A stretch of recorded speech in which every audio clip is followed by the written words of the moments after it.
Assalamualaikum warahmatullahi wabarakatuh. Alhamdulillahi rabbil alamin.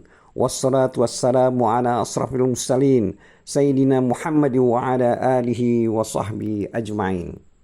Amma ba'du. A'udzu billahi minasyaitonir rajim. Bismillahirrahmanirrahim. La ikraha fid din. Qad tabayyana ar-rusydu minal ghayy. وَمَنْ يَكْفُرْ بِالطَّاغُوتِ وَيُؤْمِنْ بِاللَّهِ فَقَدِ اسْتَمْسَكَ بِالْعُرْوَةِ الْوُثْقَى لَا انفِصَامَ لَهَا وَاللَّهُ سَمِيعٌ عَلِيمٌ. Artinya, tidak ada paksaan untuk memasuki agama Islam. Sesungguhnya telah jelas jalan yang benar dari jalan yang sesat. Karena itu barang siapa yang ingkar kepada taghut dan beriman kepada Allah, maka sesungguhnya dia berpegang kepada buhul tali yang amat kuat dan yang tidak akan putus.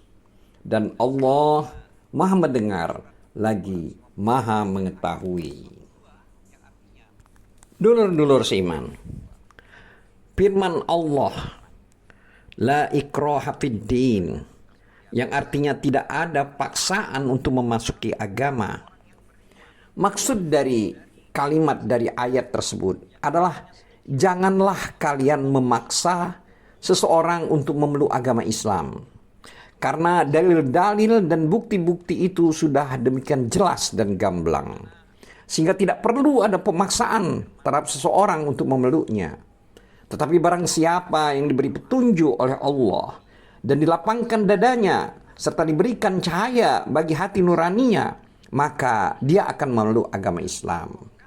Dan barang siapa yang dibutakan hatinya oleh Allah, dikunci mati pendengaran dan pandangannya, maka tidak akan ada manfaat baginya paksaan dan tekanan untuk memeluk Islam.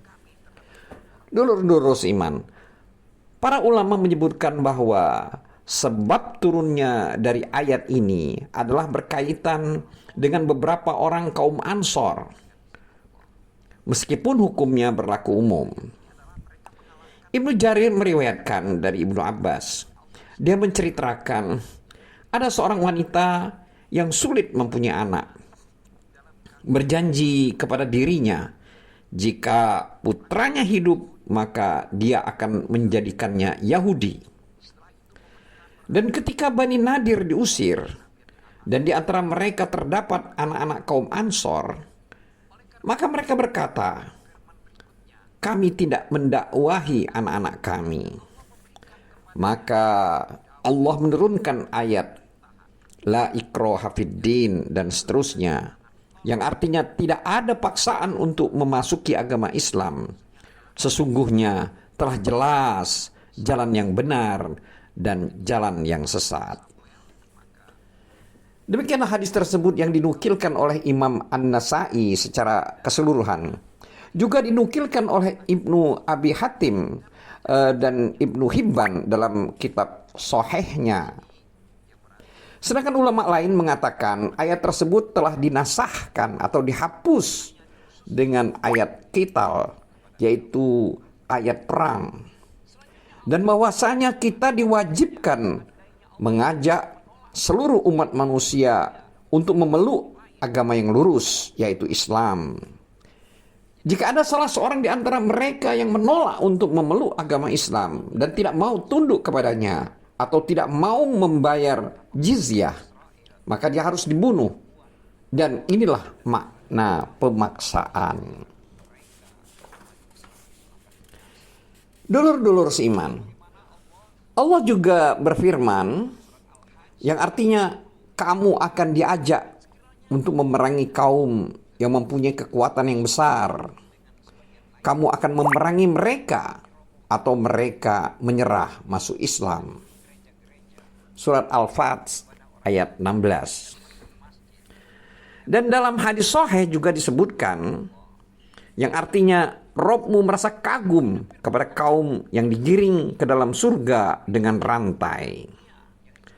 Maksudnya di sini adalah para tawanan yang dibawa ke negeri Islam dalam keadaan diikat dan dibelenggu. Setelah itu mereka masuk Islam. Lalu amal perbuatan mereka dan hati mereka menjadi baik, sehingga mereka menjadi penghuni surga. Dulur-dulur iman, sedangkan firman Allah yang artinya, karena itu barang siapa yang ingkar kepada taghut dan beriman kepada Allah, maka sesungguhnya dia telah berpegang kepada buhul tali yang amat kuat, yang tidak akan putus, dan Allah Maha mendengar lagi Maha mengetahui. Maksud dari kalimat ayat tersebut di atas adalah barang siapa yang melepaskan diri dari sekutu-sekutu atau tandingan, berhala, serta apa yang diserukan oleh syaitan berupa penyembahan kepada selain Allah, dan mengesahkan Allah serta menyembah Allah dan bersaksi bahwa tiada Tuhan yang hak untuk disembah selain Dia, maka firman Allah yang artinya, maka sesungguhnya dia telah berpegang kepada buhul tali yang amat kuat dan tidak akan putus. Maksud di sini adalah dia benar-benar tegar dan teguh berjalan di jalan yang tepat lagi lurus. Dulur-dulur iman, Umar radhiyallahu anhu berkata bahwa al-jibt itu berarti sihir dan taghut itu berarti syaitan. Bahwasanya keberanian dan sikap pengecut merupakan tabiat yang melekat pada diri manusia. Orang yang berani akan memerangi orang yang tidak dikenalnya. Sedangkan seorang pengecut lari meninggalkan ibunya. Sesungguhnya kemuliaan seseorang adalah pada agama, kehormatan, dan akhlaknya. Meskipun dia itu orang Persia atau rakyat jelata. Demikian yang diriwayatkan oleh Ibnu Jarir dan Ibnu Abi Hatim dari Umar. Lalu dia menyebutkannya, dan makna yang diberikan Umar bahwa taghut itu berarti syaitan, mempunyai landasan yang sangat kuat. Ia mencakup segala macam kejahatan yang dilakukan oleh orang-orang jahiliyah, yaitu berupa penyembahan berhala, kemudian berhukum dan memohon bantuan kepada berhala tersebut. Adapun firman Allah yang artinya, karena itu barang siapa yang ingkar kepada taghut dan beriman kepada Allah, maka sesungguhnya dia berpegang kepada buhul tali yang amat kuat yang tidak akan putus. Adapun makna daripada ayat tersebut adalah dia telah berpegang teguh kepada agama dengan sarana yang sangat kuat. Allah menyerupakan hal tersebut dengan tali yang sangat kuat yang tidak akan putus. Tali tersebut begitu kokoh, kuat, dan keras ikatannya. Dulur-dulur iman, Mujahid rahimahullah berkata, yang dimaksud dengan al-urwatul usqa itu adalah iman. Sedangkan As-Sudi mengungkapkan itu adalah Islam.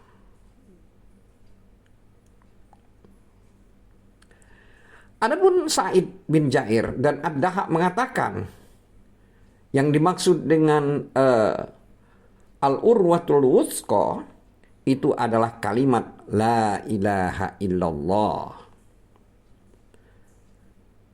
Dari Anas bin Malik, yang dimaksud dengan al-urwatul wusqa adalah Al-Quran. Sedangkan dari Salim bin Abi Al-Ja'ad, dia mengatakan maksud dari al-urwatul wusqa itu adalah yaitu cinta dan benci karena Allah. Semua ungkapan di atas tidak bertentangan antara satu dengan yang lain. Hal itu tercantum dalam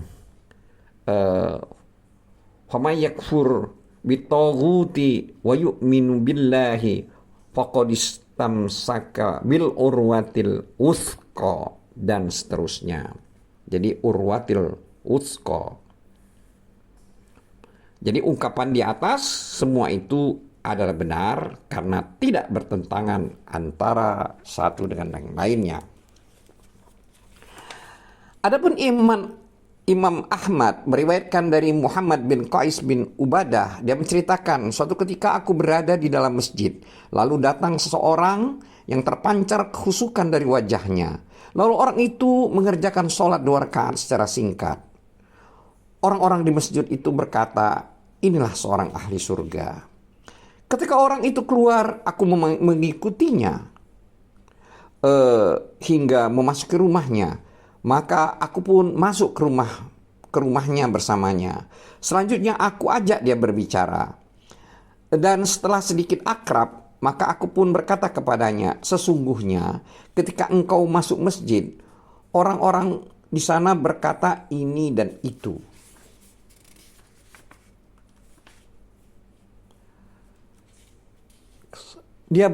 Kemudian dia berujar, Subhanallah, tidak seharusnya seseorang mengatakan sesuatu yang tidak diketahuinya. Akan kuceritakan kepadamu mengapa aku demikian. Sesungguhnya pada masa Rasulullah, aku bermimpi dan mimpi itu kuceritakan kepada beliau.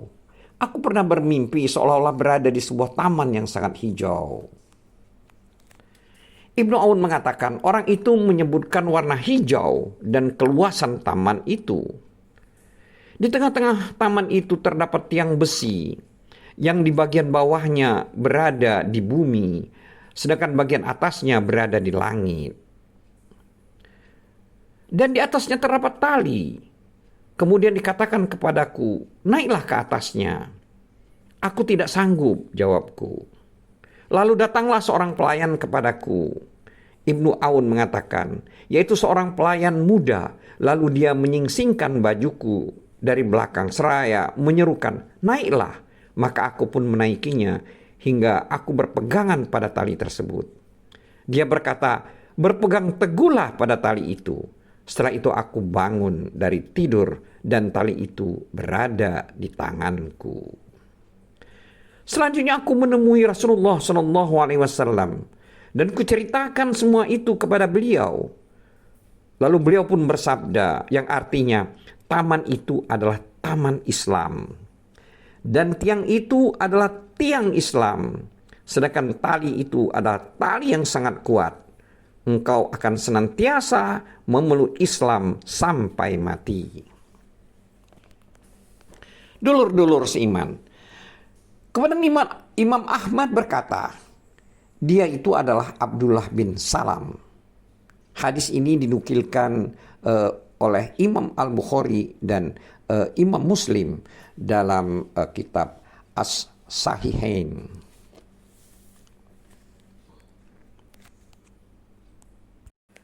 Auzubillahi minasyaitonirrajim. Bismillahirrahmanirrahim.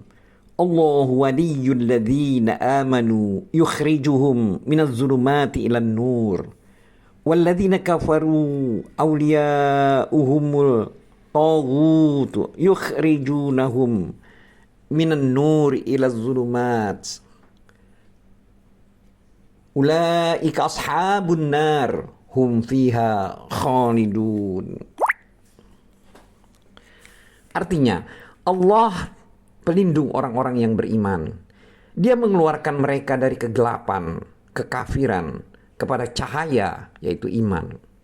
Dan orang-orang yang kafir, pelindung-pelindungnya adalah syaitan yang mengeluarkan mereka dari cahaya kepada kegelapan, kepada kekafiran. Mereka itu adalah penghuni neraka. Mereka kekal di dalamnya. Surat Al-Baqarah ayat 257. Dulur-dulur seiman, berkait dengan surat Al-Baqarah ayat 257 ini, Allah Azza wa Jalla memberitahukan bahwa Dia akan memberikan hidayah atau petunjuk kepada orang-orang yang mengikuti keridhoannya menuju jalan keselamatan. Dia mengeluarkan hamba-hambanya yang beriman dari gelapnya kekufuran dan keraguan menuju cahaya kebenaran yang sangat jelas, terang, mudah, dan bersinar terang. Sedangkan pelindung orang-orang kafir adalah syaitan yang menjadikan kebodohan dan kesesatan itu tampak begitu indah dalam pandangan mereka, serta mengeluarkan mereka dari jalan kebenaran menuju kekufuran dan kebohongan. Selanjutnya, ada pun firman Allah yang artinya mereka itu adalah penghuni neraka, mereka kekal di dalamnya. Oleh karena itu Allah menyebutkan kata An-Nur dalam bentuk tunggal dan menyebutkan kata Az-Zulumat dalam bentuk jamak. Karena kebenaran itu hanyalah satu, sedangkan kekufuran mempunyai jenis yang beragam dan semuanya adalah batil. Sebagaimana firman Allah yang artinya, dan bahwasanya yang kami perintahkan ini adalah jalanku yang lurus, maka ikutilah dia. Dan janganlah kamu mengikuti jalan-jalan yang lain, karena jalan-jalan itu mencerai-beraikan kamu dari jalannya. Yang demikian itu diperintahkan Allah kepada kamu, agar kalian bertakwa. Surat Al-An'am ayat 153.